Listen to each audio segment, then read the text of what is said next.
I believe we can prevent heart attack. We can put in place strategies to reduce risk. We can literally plan to change your future. Welcome, my name is Doctor Warrick Bishop and I'm a cardiologist, an author, a keynote speaker and CEO of the Healthy Heart Network. I'm all about trying to help people live as well as possible for as long as possible, and that includes heart attacks, which impact Australia enormously. We're talking a heart attack almost every 10 minutes and over 20 people per day dying from a heart attack in Australia. That's on a backdrop of over 9 million people globally being impacted. The sad truth is many of these could have been averted if only we knew what to do. Well, this podcast is all about that. Weight, blood pressure, cholesterol, general health, and driving in at health literacy. I'm on a mission to help not just prevent heart attack, but improve general health on a global scale. If you enjoy this podcast, I would be honoured if you could give it a 5-star review and share it with your family and friends. It may even lead to saving someone you love. Hi, Warrick Bishop here, and welcome to my podcast and videocast station. I really do appreciate you joining me. Look, today I'd like to share with you a little bit about sleep and something a little counterintuitive, which is waking up through the night good or bad for your sleep quality? Well, I found a nice little article on WebMD, and I'm going to recognise the author, Gina Lovelace, who produced this article, which was released in August 22. The article goes on and starts with, we tend to think of a good night's sleep as being uninterrupted, but surprisingly, research from the University of Copenhagen suggests that that's just not the case. Brief awakenings may be the sign that you've slept well. The study, which was done on mice, found that the stress neurotransmitter noradrenaline wakes up the brain many times at night. These microarousals, mini wakes, are linked to memory consolidation, meaning they help you remember the previous day's events. In fact, the more awake you are during a microarousal, the better the memory boost, the research suggests.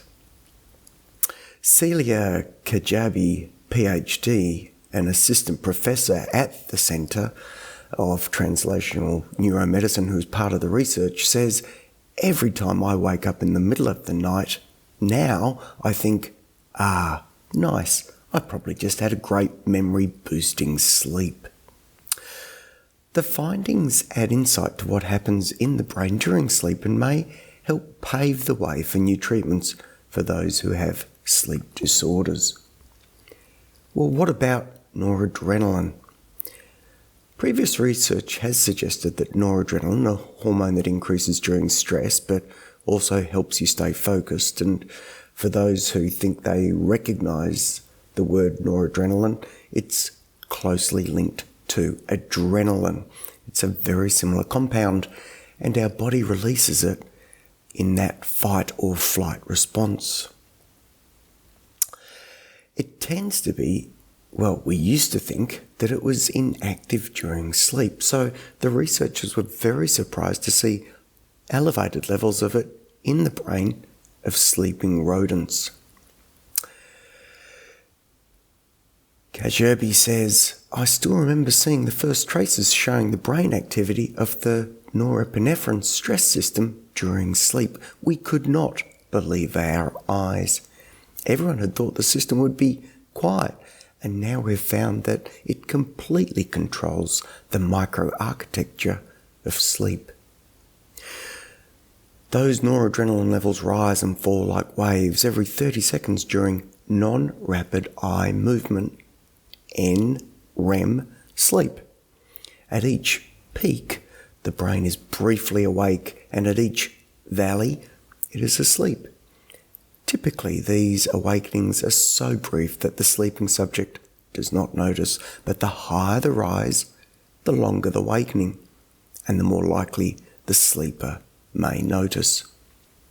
During the valleys, or when norepinephrine drops, so-called sleep spindles occur. These are short oscillatory bursts of brain activity linked to memory consolidation. Kajabi says, occasionally there is a deep valley lasting 3 to 5 minutes, leading to more sleep spindles. The mice with the most deep valleys also had the best memories, the researchers noted. We have shown that the amount of these super boosts of sleep spindles, and not REM sleep, defines how well you remember the experience you had prior to going to sleep. Deep valleys were followed by long awakenings, the researchers observed. So, the longer the valley, the longer the awakening, and the better the memory boost. This means that though restless sleep is not good, waking up briefly may be a natural part of memory-related sleep phases and may even mean you've slept well. Well, what happens in our brains when we sleep?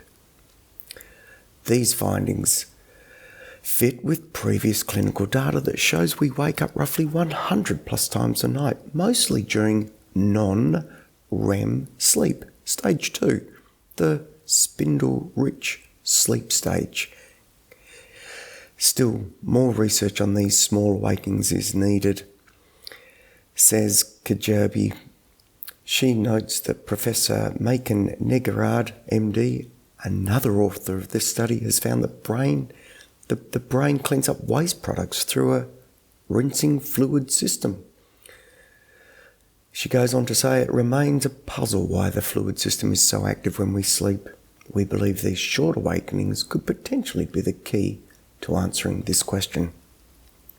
Well, I hope I haven't put you to sleep sharing this information with you, but it is fascinating, and the more we find out about it, I think the more we realise sleep is incredibly important for our general well-being and our memories.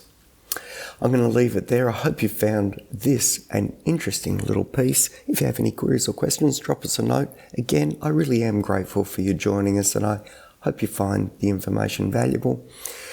I'm going to wish you the very best, and until next time, please live as well as possible, for as long as possible. Take care, and bye for now.